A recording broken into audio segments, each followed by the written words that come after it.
You are tuned in to a Fireside chat with Zany Mystic. Join us now on another exciting metaphysical journey. Relax, tune in, drop out, and take a seat by the fire as we explore new realms and possibilities. This is Magenta Pixie. You can find me at magentapixie.weebly.com. But now, here is Zany Mystic and guest. Enjoy the show. Well, greetings and welcome back. Let's hope you're returning to a Fireside chat with Zany Mystic. I'm your host, Lance White. Tonight, my guest is Ben Stewart. Born in Tacoma, Washington, Ben is a filmmaker, musician, and researcher. Raised in remote locations of the Marshall Islands and serving 6 years in the United States Air Force, diversity and culture are a natural interest in his research.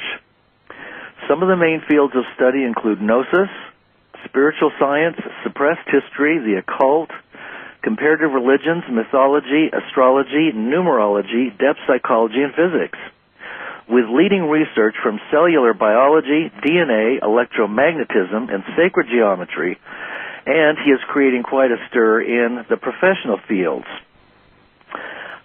Ben is best known for two of my all-time favorite films, which I hope you have all seen, and if not, you should, Esoteric Agenda and its sequel, KYMATICA.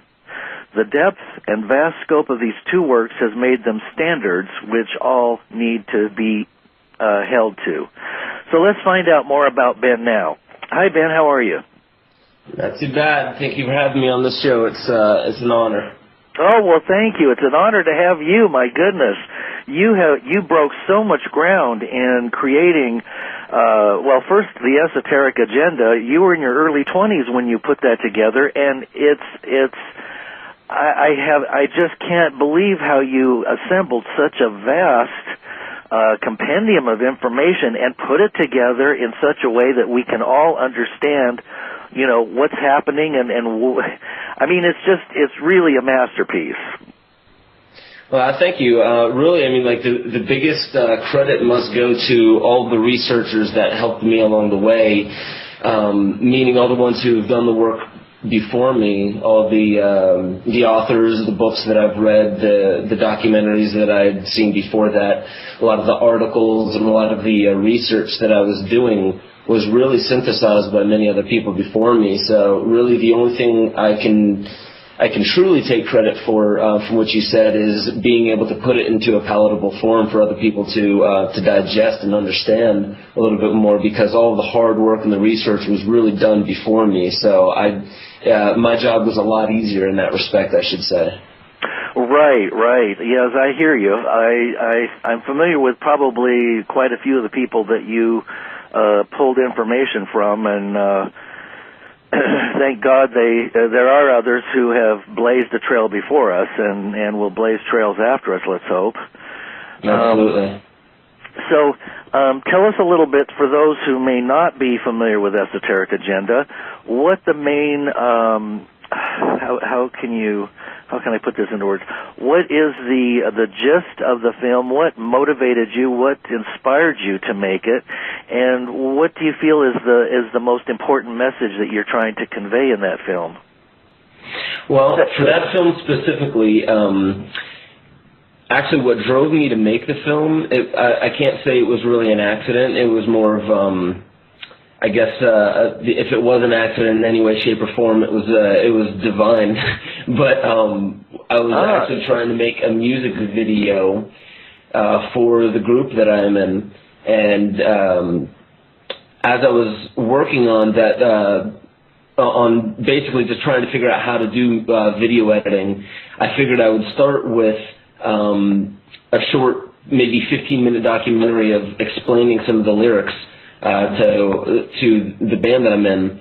And from there, what really happened was, obviously it turned into what Esoteric Agenda is right now, which isn't a music video at all. So what the intent was of the film, that was the original intent, but once it became a little bit more what you would see as as the documentary that it is, that intent was really to inform people of the fact that the world is vastly different than the way we typically look at it.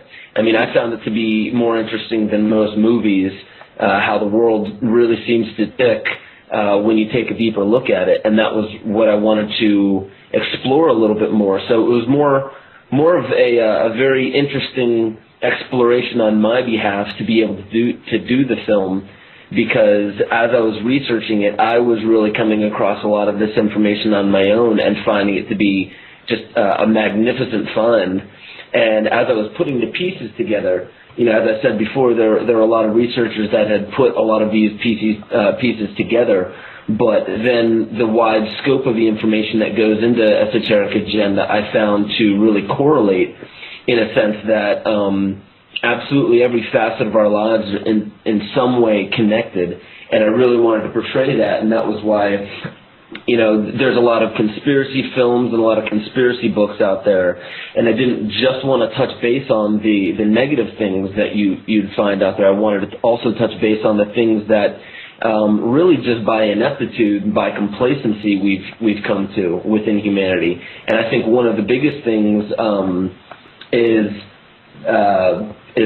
the misunderstanding of what time truly is and how time is a personal thing. You know, when I got towards the beginning, when I was speaking about, you know, the Mayan calendar, the lunar calendar and things like that, and how it changed into the Gregorian calendar, really the biggest fault there was the fact that we were complicit with such a change to where we externalized time to being something outside of us. And time is an extremely important facet of our lives. It's a foothold in really it's the biggest foothold in our perception of reality that we have, and that was just, you know, one little tiny piece of the bigger puzzle that I was trying to put together for people. But I didn't really see too many people out there making films or writing books with solutions, so I wanted to really, I wanted that to be the apex of the film, which is why I dedicated a large portion of the end of the film to those solutions, because I saw a lot of people pointing out the problems, but there wasn't a lot of solution talk. And if there was any solution talk, it was very vague in the sense of, you know, well, it's just an illusion, and all you have to do is break the illusion. Or, you know, all you need to do is stand together and then, you know, something will happen. I found that to be kind of vague. So when I was putting the pieces together in the solution part of Esoteric Agenda, I didn't want to be so vague, but I also didn't want to make it so specific that people had to follow a certain criteria and guideline. And if that, say, were to fail, then they would be like, oh, well, then, you know, everything Ben says must be kind of crap, because, you know, I tried, you know, I put 2 weeks towards the solution that he gave me and it didn't work. So that's kind of, you know, long story short, what my original intent was with that film. Well, and I think you achieved that beautifully, because it's so well balanced between, you know, the truth and delving layers beyond what we perceive as reality, and then also bringing it all together and then ending on an extremely positive spiritual note. You know, it doesn't, it's not a doom and gloom movie, and it does leave one feeling that, you know, that there is, that there are tools that we can pursue, and that, you know, we can move forward. So I really think it's a film that everybody should see as mandatory. You know, it should be shown in high school, actually. Yeah, let's see if that'll ever happen. Did you, then how long after Esoteric Agenda did you end up doing KYMATICA, and how did that one come about? It was almost immediately afterwards. Really, the reason, as I said, I wasn't planning on releasing a film, actually. A lot of this research that I was doing, I was really just doing because I found it to be interesting. So when I began getting a lot of emails, the first film I actually kind of did sort of anonymous, because I really wasn't trying to make a name for myself. I actually just wanted people to comment on the YouTube videos on the editing skills, which I pretty much didn't have too much of at that time. So I was really just trying to hone in on the editing skills so I could make a music video for the band. But I would say maybe a couple weeks after the film was released, I decided to put some contact info and a website together. And once I did that, then people started getting a hold of me en masse, asking, random questions, telling me that the film really helped them out, helped them have a better, a clearer, perception of what's actually going on in the world. And a lot of them actually kind of spilled some deeper, darker secrets that I won't go into, obviously, because they're personal to the people who sent them to me. But some pretty dark things that were going on, and people saying that it really helped them move past these things. And that was when I really wanted to start taking it a lot more seriously. Not that I wasn't taking it seriously before that, but I decided that if this was going to be going to the public, I really want to make sure that I'm not shortchanging people, and I want to give them as much as I possibly could give them. So I decided to work on KYMATICA as of this point. And the reason why KYMATICA turned out the way it did was because I really wanted to delve a lot deeper into how we, as individuals, how we become complicit of these, these things that are going on in our world that we want explanations for. But typically what I was trying to show is that without, how should I say it? Without pointing the finger at other people, saying that other people need to point the finger at themselves, what I wanted to do is try and push the fact that a lot of the reason why people find, because now there's a pop conspiracy culture where it's really fascinating to people to look into these subjects, just because it's in some way, shape, or form better than Hollywood, and it's cheaper than Hollywood because you can get it anywhere online, and it's kind of like an interactive thing. Yeah. But what I really wanted to do was to show that it shouldn't just be an escape. It should be a reason. It should be a call to action, a lot of these things. So I really wanted to show people that we have the tools within us to actually make a difference.